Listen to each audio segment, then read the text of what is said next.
SFIയുടെ സജീവ പ്രവർത്തകരായിരുന്നു ഈ പെൺകുട്ടികളും അവരെ പിന്തുണച്ച. അതെ, അവർ നൽകിയ മൊഴി തന്നെ നമുക്ക് എവിഡൻസ് അല്ലേ. ഹാളിനകത്ത് കയറുന്ന വ്യാപകമായിട്ട് ഒരു കോപ്പി ഞാൻ കോപ്പിയടി ഡിറ്റക്ട് ചെയ്യും, അത് പിടിച്ച് അപ്പൊ തന്നെ ഞാൻ അത് റിപ്പോർട്ട് ചെയ്യുകയും ചെയ്തു. കോപ്പിയടി പിടിച്ചതിന് വിദ്യാർത്ഥികൾ വ്യാജ പീഡന പരാതി, രാഷ്ട്രീയ ഗൂഢാലോചന നടന്നു, അതാരാണെന്ന് പ്രത്യേകം പറയേണ്ടതില്ലല്ലോ. ഒപ്പം പ്രിൻസിപ്പലും ഈ ഗൂഢാലോചനയിൽ പങ്കാളിയായെന്നും കോടതി നിരീക്ഷിക്കുന്നുണ്ട്. ചെയ്യാത്ത തെറ്റിന് ഒരു പതിറ്റാണ്ടിലേറെ വേദന അനുഭവിച്ചു ആനന്ദ് വിശ്വനാഥൻ. ഒടുവിൽ നീതിപീഠനത്തിന് മുന്നിൽ സത്യം തെളിഞ്ഞു. ഓർത്തെടുക്കുമ്പോൾ പൊള്ളുന്ന ഇന്നലെകൾ. മൂന്നാർ ഗവൺമെന്റ് കോളേജിൽ ജോലി നോക്കുമ്പോഴാണ് ദുരനുഭവം. 5/9/2014 അന്ന് നടന്ന പരീക്ഷയിൽ ഏതാണ്ട് അവസാനത്തെ മിനിറ്റാണ് ഞാൻ ഹാളിനകത്ത് കയറുന്ന വ്യാപകമായിട്ട് ഒരു കോപ്പി ഞാൻ കോപ്പിയടി ഡിറ്റക്ട് ചെയ്യും, അത് പിടിച്ച് അപ്പൊ തന്നെ ഞാൻ അത് റിപ്പോർട്ട് ചെയ്യുകയും ചെയ്തു. 16-ാം തീയതിയാണ് അറിയുന്നത് എനിക്കെതിരായിട്ട് ഇങ്ങനെ ഒരു പരാതി ഇവർക്ക് ലഭിച്ചിട്ടുണ്ടെന്ന്. അപ്പൊ പരാതി എഴുതപ്പെട്ടത് എവിടെയാണ്? CPIM പാർട്ടി ഓഫീസിൽ വെച്ചിട്ട് എഴുതപ്പെട്ടതാണ്. അത് ഈ കുട്ടികൾ തന്നെ കോടതിയിൽ നൽകിയ മൊഴിയാണ്. കോപ്പിയടിക്ക് പിടിച്ചത് SFI അനുഭാവികളായ 5 വിദ്യാർത്ഥികളെ. ഈ പെൺകുട്ടികൾ മൂന്നാറിലെ CPM പാർട്ടി ഓഫീസിൽ വെച്ച് തയ്യാറാക്കിയ പരാതിയിൽ കഴമ്പില്ല എന്ന് സർവകലാശാല അന്വേഷണ കമ്മീഷനും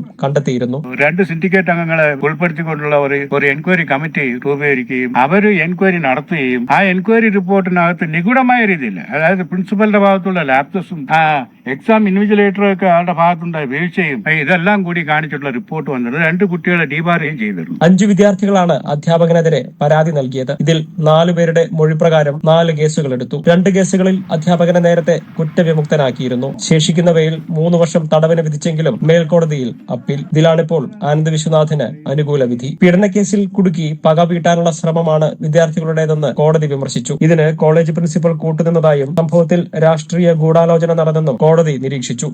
SFIയുടെ സജീവ പ്രവർത്തകരായിരുന്നു ഈ പെൺകുട്ടികളും അവരെ പിന്തുണച്ച.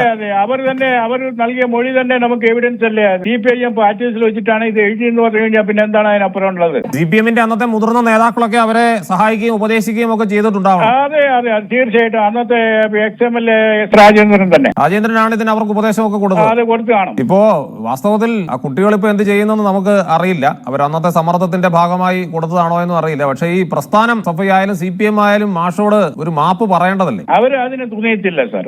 കാരണം ഇത് അവര് രാഷ്ട്രീയമായിട്ട് കാണുന്നതുകൊണ്ട് അത് ഒരുപാട് കേരളത്തിലെ ഒരുപാട് കഥകൾ ദൈനംദിനം ഇറങ്ങിക്കൊണ്ടിരിക്കുകയല്ല. കൂട്ടത്തിൽ ഇതൊന്നും ആയിക്കോട്ടെ എന്ന് പറഞ്ഞ് അങ്ങനെ ചിന്തിക്കുന്നവരായിരിക്കും. പക്ഷേ ഞാനൊരു അധ്യാപകനാണ്.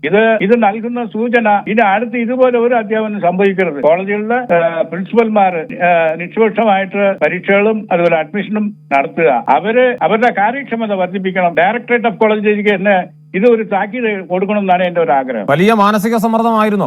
വീട്ടിൽ എനിക്കും കുടുംബമില്ലേ, എനിക്കും പിള്ളേരില്ലേ. ഒരു കുടുംബത്തോട് ജീവിക്കുമ്പോൾ, സൊസൈറ്റിയിൽ ജീവിക്കുമ്പോൾ മറ്റു ആൾക്കാർ നമ്മൾ എങ്ങനെ കാണുന്നു?